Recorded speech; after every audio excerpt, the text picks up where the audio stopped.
Chanin Starbuck was killed in her home in Deer Park, approximately 20 miles from Spokane, Washington, in 2011. Her body was posed sexually, and she was beaten and raped. Starbuck's body was discovered inside her home Saturday morning after friends noticed uncollected mail and packages on her front porch. Investigators termed her death suspicious because of Starbuck's age and marks on her body that were not consistent with natural causes.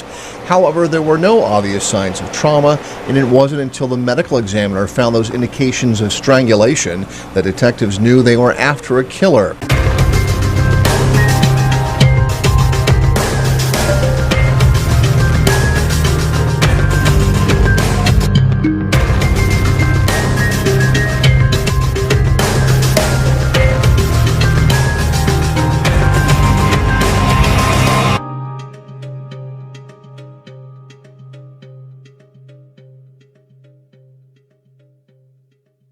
Police secured a DNA test, but never tested it.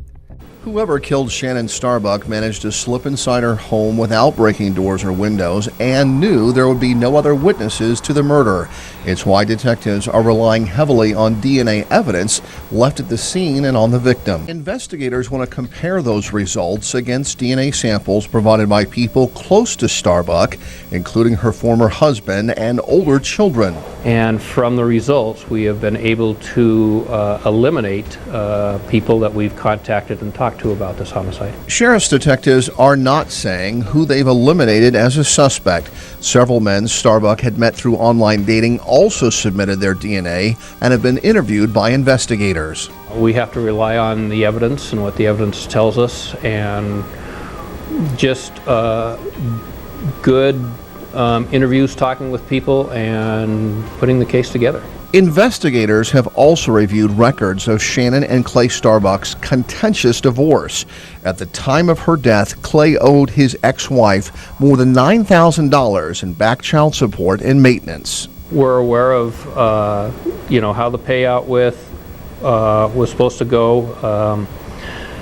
We're aware of the amount that was supposed to be paid out. So yes, we look at that as possible motive. But investigators are also looking at other motives, including sexual assault. Major crimes detectives don't have the luxury of speculation. I'm sure a lot of people have an opinion on this case, but we have to go into court with evidence and facts and prove that the person who was arrested for this case committed the crime. The police didn't fingerprint Chanin's safe either. An open gun safe in the bedroom that contained some adult sex toys and condoms was not fingerprinted. Her killer was deemed to be her ex-husband, Clay Starbuck, who became enraged when he fell behind with maintenance payments for their 5 children. They know that he did not kill their mother. He was more of the hugger type than my mom was. And that's why they wait here in the hallway, hoping for a glimpse of their father being led to and from court. It's one of the few chances they have to see him. They do not let us in the courtrooms. We are labeled as witnesses with no contact with our dad, which makes it very hard to defend him. 19-year-old Blake Starbuck had already moved out of his mother's home when her body was found inside her Deer Park residence back in December of 2011. When the patrol officers got here, they found a 43-year-old female that's deceased inside the house. And there's some circumstances, including her age, that makes us wonder if this is a natural death or not. It didn't take very long, though, for the older Starbuck children to rule out a natural death or suicide. They'd known for a long time their mother was seeing a lot of men. Even neighbors had noticed the large number of Chanin's acquaintances.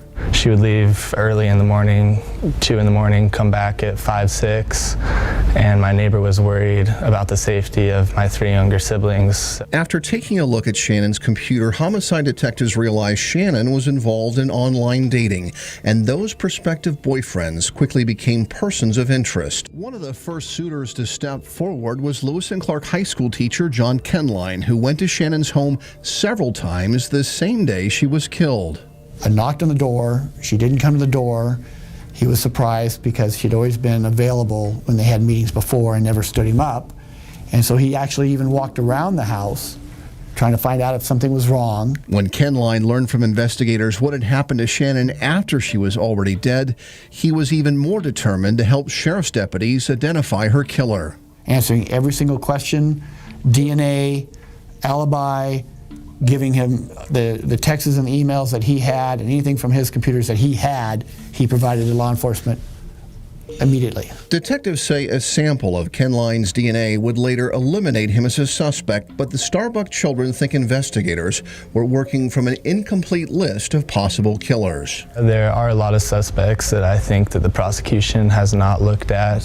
Why do you think that your dad is not the most likely reason your mom's dead? Just her history. She was addicted to seeing other men. At 22, Austin Starbuck is the oldest of the children and now the younger sibling's legal guardian. I believe that they haven't investigated the people as thoroughly as we all hoped they would. Detectives did investigate other people, but found Clay Starbuck's actions suspicious from day one, including telling deputies at the crime scene about his ex-wife's online encounters. Yeah, he was telling the truth. He was providing them with all the information that he thought would be helpful in the investigation, and they saw that as him trying to push them in a different direction, but it was just him telling the truth. Truth, whole truth, and nothing but the truth. I did. During trial, detectives may also tell the jury that Clay owed his ex-wife $9,000 in back child support when Chanin was murdered. We're aware of the amount that was supposed to be paid out, so yes, we look at that as possible motive. It just does not make sense that he would leave us all parentless over $9,000 when he made plenty of money. While the Starbuck children believe their dad's innocent, Chanin's mother and brother also suspected Clay from the very beginning. I knew from that moment that Clay had murdered her. She was not someone who would just sit back and let someone run her life for her. She was a fighter, and she fought until her last breath. And that last breath is what detectives think dispatchers heard when Chanin called 911 as she was being strangled.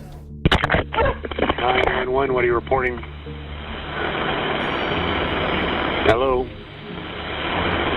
Confused and concerned dispatchers immediately called Chanin back. Hi, this is Shannon. Please leave a message. Detectives now think Chanin didn't answer because she was already losing the struggle with her ex-husband. She wouldn't have gone down without a fight.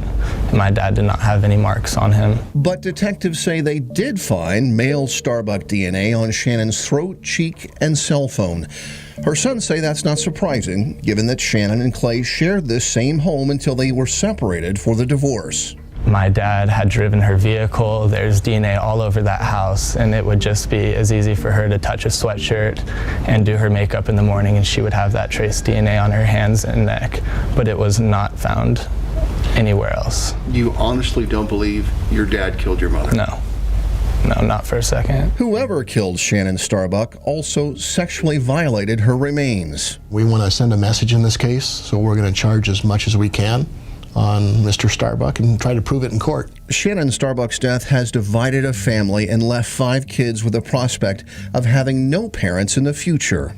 I'm very worried that he is being tried for something that he did not do, and there is not sufficient evidence. I think that there is someone out there that is the real killer that is probably having a beer at night while my brother and my family goes through this for over a year. And I'm tired of it. And that's because Clay's big sister says he's cooperated with investigators at every turn and didn't even ask for an attorney even after his arrest. And it isn't blind devotion. If I thought my brother did this, not for 1 second would I support him. He did not do this. He is an innocent man. You mark my words. Convicted killer Clay Starbuck gets life in prison without the possibility of parole. A courtroom filled with tense emotions, anger and disgust from victim Chanin Starbuck's mother. Clay Dwayne Starbuck, I hate you with every cell in my body. Melanie Boursier said Chanin once told her, if anything happens to me, investigate, investigate, investigate Clay. Melanie called Clay a sociopath, a murderer, a coward, a sick creature who robbed Chanin of her life.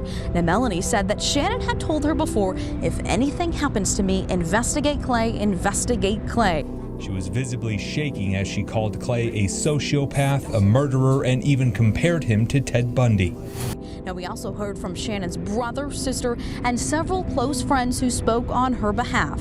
And then we heard from Clay and Shannon's kids, who all maintain his innocence. How the children talked about their love for their father and how they were sorry he has to suffer from other people's mistakes. A spineless creature. Clay, you are without a soul. And lastly, we heard from Clay himself. He said he had several pages prepared, but that today was not the time and place to debate these issues, and instead he spoke very briefly. We're looking forward to a successful appeal and being able to get all the pertinent evidence admitted into court in a fair trial. The children proclaim Clay's innocence. N.A. Spokane County Superior Court judge will allow new testing of DNA collected during the investigation into the brutal killing. DNA results can take weeks to be returned, and further court proceedings will be required to determine the next step based on those results. Clay didn't have an alibi for the day of the murder. Did Clay kill his wife? We will continue to follow this as the story unfolds.